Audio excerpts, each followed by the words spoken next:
Ok, so saya bang pun orang ni saya kemukan YouTube channel របស់ខ្ញុំថ្ងៃនេះសូមបង្ហាញបងប្អូនអំពីរបៀបបើកកញ្ចក់នេះរបៀបបើកកញ្ចក់នៅពេលដែលយើងធ្វើការឡុកឡានណាធម្មតានៅពេលដែលយើងអត់បានបិទវាទេ disable វាទេនៅពេលដែលយើងចំហកញ្ចក់ទេនៅពេលយើងចំហកញ្ចក់ទេនៅពេលយើងឡុកឡានទៅវាអូតូបិទ14បិទ14ហ្នឹងហ្មងអញ្ចឹងណាអូខេនេះគឺជារបៀបdisable វាបិទវាជាងនៅពេលដែលយើងធ្វើការឡុកឡានរបស់យើងទៅគឺកញ្ចក់នៅតែចំហទៅដែរវាអត់បិទទេណា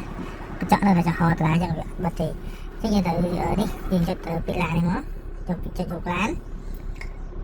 មកយកពាក្យថា body ហ្នឹងចុចពាក្យថា body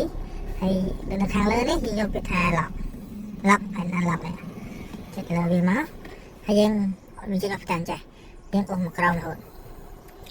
ចឹងយើងឃើញពាក្យថា automatic window closes upon locking ចឹងបានថានៅពេលដែលនៅពេលយើង lock ឡានគឺវា automatic window close ទាំងអស់ទាំង4ចឹងនៅពេលយើងបិទធ្វើការបិទវាទៅ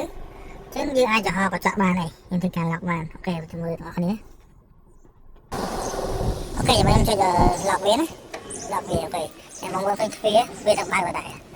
ចឹងយើងអាចចុច5ថ្ងៃបានឲ្យកណ្ដាលឡានចេញពីក្នុងឡានមកអូខេអរគុណច្រើនអរគុណអរគ្នាជួបគ្នានៅវីដេអូបន្តទៀត